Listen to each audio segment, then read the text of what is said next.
She merely walked around the maze once, but unexpectedly, after she came out, everyone on the street had disappeared. At first, Daisy didn't find it strange and simply headed toward the school on her own. However, when she arrived at the school cafeteria, she noticed that the place, which was usually packed with people, was completely empty. Daisy shouted loudly, asking what had happened, but no one responded around her. Daisy went outside and wanted to make a phone call, but there was no signal on her phone either. She couldn't help wondering what on earth was going on. The campus, which was originally lively, had now become terrifyingly quiet, and the more she thought about it, the more unbelievable it felt. Daisy began running wildly around the school, yet after circling the entire campus, there wasn't a single person to be found nearby.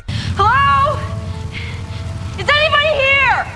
Daisy wanted to check the teaching building, but just then, the sound of a piano came from a music classroom nearby. She guessed there should be someone there, so she changed direction and followed the sound. As the music grew closer and closer, Daisy finally found the classroom where the sound was coming from. Inside, several students were sitting together attending class. She asked why all the other students had disappeared. Seeing that the few people showed no reaction, she raised her voice and asked again. At this moment, Daisy's teacher walked over and asked which class Daisy was from. When Daisy realized that the teacher didn't recognize her, she was completely stunned. It was then that she noticed the few students sitting in their seats had deathly pale faces and looked nothing like living people. Daisy told the teacher that they were dead, but the teacher thought this was perfectly normal and even asked whether Daisy wanted to attend her music class. Daisy felt that the teacher had gone crazy and carefully stepped backward. The teacher, who was in the middle of lecturing, noticed her movement and sternly ordered her to sit down. Daisy simply turned around and ran, but just as she reached the doorway, she was caught up to and pushed to the ground. The teacher warned her excitedly that she was not allowed to leave the classroom and that everyone must properly attend music class. Faced with such bizarre behavior, Daisy directly kicked her down the steps, then quickly ran outside, glancing back as she ran, afraid that the teacher would chase after her. After sprinting wildly for a while, Daisy returned to the outside of the cafeteria again. Suddenly, the sound of shattering glass came from inside. Out of curiosity, she walked in,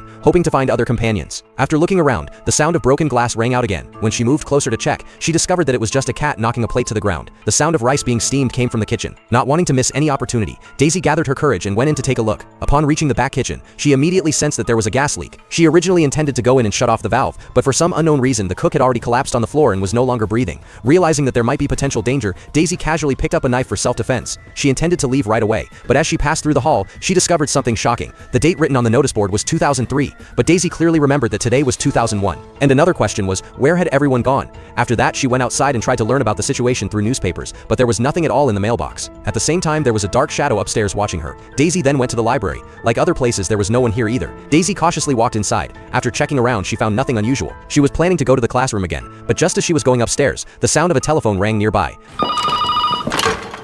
Hello? Hello?